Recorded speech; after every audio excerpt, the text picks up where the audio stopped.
Okay, good morning everybody on a cold, frosty November morning. It's the 13th of November this morning, 2002, and I'm on my daily walk, having my exercise here in Pontiats, because I'm going to do a video, and I do a few videos now when I go for my walks, and I keep looking around, by the way, to make sure that nobody's come in, because I got to stop filming if somebody comes. And I'm going to do a video this morning about the power of prayer. Now, a lot of people watching this video know me. My friends and family will be shocked that I, of all people, doing a video about the power of prayer. Well, it's a long story how this came about, but I need to explain to you. Let me get my walking stick, because I got now irregular heartbeat and I get so tired when I go for my walk. It's only a quarter of a mile I do, but walking to me is the one thing that's kept me off drinking alcohol for the last 27 years. You know, I go to have my walks and exercise. I get my highs from walking then, rather than having to drink anymore. Of course, I should have known that years ago, and I would have saved a lot of money. Anyway, I'm doing a video about the power of prayer, and I need to explain how that came about.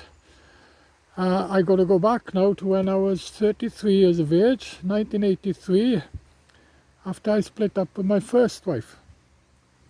Now, it was a big shock for me at the time, and a nightmare when it all happened, because I never wanted a divorce. I saw my father back in 1970 go through a divorce after my mother left him, and I said then I wouldn't like to go through that, and I knew then I needed a woman who idolized me, and to make sure that I didn't have to go through what my father went through. And when I met my first wife, I was going out with other women at the time, but my first wife kept on coming up to see me, and she even walked into my house one day back in 1971 when I was in bed one morning, and she walked in my bedroom. There was nobody in the house, and she just walked in and came in the bedroom, and next thing I knew, she was in bed with me, and I thought then, well, I got a woman here who idolized me. She, wherever I went, she kept on turning up, you know, she absolutely adored me. And I thought, if I marry this woman, although she was only a girl at the time, she was only 16, 17, and I was only 21, and I thought, if I marry this girl, I won't have to worry about going through what my father went through. Of course, looking back now, that was a big mistake, because I was married to her for 11 years, and let me change my hand again, because even holding a mobile up, my hand gets tired because of this irregular heartbeat. The blood isn't circulating like it should. Anyway, I made sure when I was married that she was going to be happy, and we had 3 lovely children, and I never lost work, gave her my pay every Friday. I even started playing rugby back in the 70s, and life was good, you know, and I was promoted underground, you know, and everything was great. And then she decided to go to work in an open cast site of all places, and I agreed, because I didn't have any worries at the time that she'd go with somebody else. But again, I was wrong, and the nightmare began back in around 1980, 81, when I started finding out she was having an affair. Now, of course, this was more than a shock to me. My head couldn't take it all in.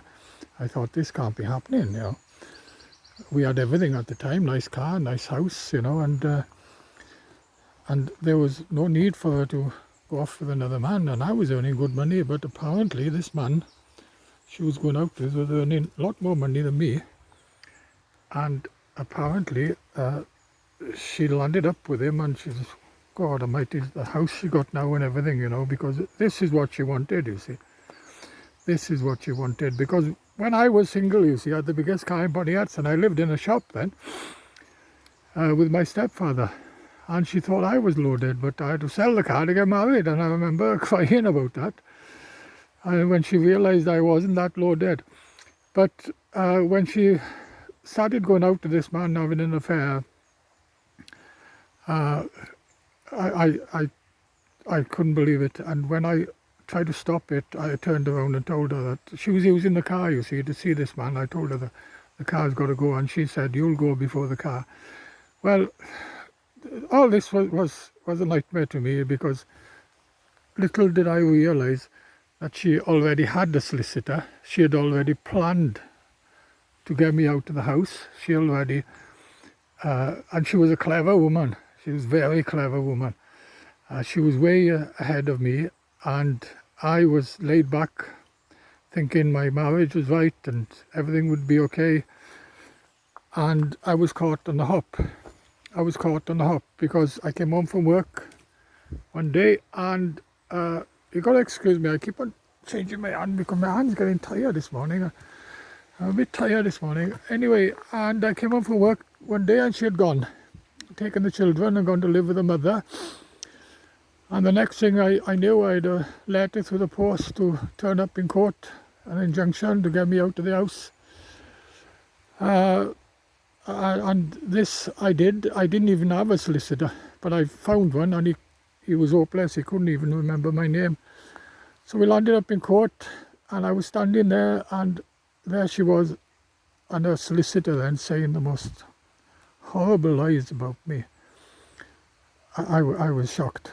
I thought, why is she saying that I was hitting her, that she was afraid of me, and but you see, I could have, if I had, his ex-wife came to see me then, saying that she had proof that they were having. If I had known that then, I could have won the case, you see, but I didn't know that at the time. I knew she was having an affair, but I didn't have proof. But then his ex-wife came to see me and had all the proof, that she'd been having an affair for 3 years, because she was getting away with saying these lies, and her solicitor was a good one, and the next thing I knew, the judge turned around and said, I got to get out of the house in 14 days for her to get back in. It was a complete nightmare. I couldn't believe it. Couldn't believe that the woman I was married to for 11 years was saying so many lies about me. But she was clever. She had a knack about getting away in every single way. And the next thing I knew, I was out. But my brother took me in, and my sister-in-law. And then the nightmare got worse, because my sister-in-law, well, he then, the man she was having an affair with, moved in after I'd moved out, and he was sleeping in my bed, and I had to put up with that now. And I was living with my sister-in-law in the boxed room, no TV, nothing, not able to see the TV with them, not able to do anything. And then my sister-in-law and my brother stopped me having the children back if I was seeing the children. But in the meantime, my sister-in-law phoned the social saying that this man was living with my first wife, and they stopped her money, you see, and she was blaming me for that. But I didn't do it, my sister-in-law did it. And then she stopped me seeing the children. The nightmare got so bad that at the age of 33, for the first time in my life, I got on my knees and I prayed. I prayed to God, please give me a house. And within 3 weeks, I had a 3-bedroom house in Carway. Now, I was regarded as a single man living with my brother and sister-in-law. The children were not with me, they were with my ex-wife. And yet I had a 3-bedroom house within 3 weeks of me praying. And that to me was a miracle in itself. Now, I'm still not a born-again Christian. I don't go to church and anything like that, but I believed, I've always deep down inside, I always believed there's something, And when I prayed then, I said, God, and please God, can I have this house and 3-bedroom house and all that? And it also could be my guardian angel. Some people believed in God. I don't know what it is, but I've prayed a few times since then, and they've come true. So I've learned from then that there is a power of prayer to be had. And I've spoken to friends as well who never believed anything, and they've had something disastrous happening to them, and they've prayed, and it's come true for them as well. So it's not just me that believes in the power of prayer, and someone who never did believe in anything, but I've got friends as well.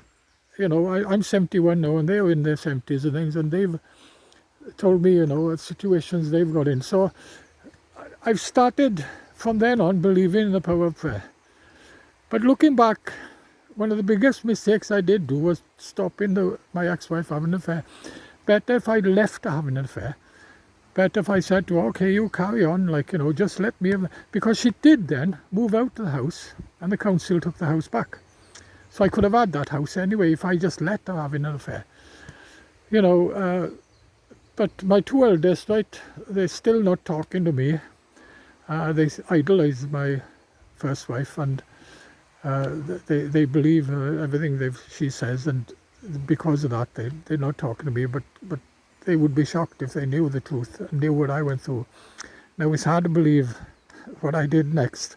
I enjoyed 5 years of single life, and then I got married to a woman, and they say you do go for the same person again, and she was similar to my first wife. And believe you me, my life was more of a hell then with her. Oh my God, she was violent, drinking all the time, hitting me. She was hell on earth, she was. Now, since then I've been on my own, but I've had a lot of women, as most people know. But to think I'd done it the second time. But you see, I'm not that type of person, you see. I'm not violent. I like to get on with everybody, and I believe in everything everybody says, you know. But the fact that I met my second wife, who was like my first wife, and again a big liar, and this time violent, you know. At least my first wife never used to hit me like my second wife. But it's made me realize, you see, I've learnt a lot about life, and this is what we're on the planet for. I've been too honest, too trustworthy, and I've suffered because of it. But at the end of the day, I've learnt that there is something up there, some high power or whatever, or God or whatever, but I do believe in the power of prayer. And that to me is very important, and with this heart problem and everything, it seems to have helped me a lot. Because whenever I get into difficulty, any problems I got now, I get on my knees and pray, and everything seems to be good. All because of the power of prayer. Right, I better finish now, put it on YouTube.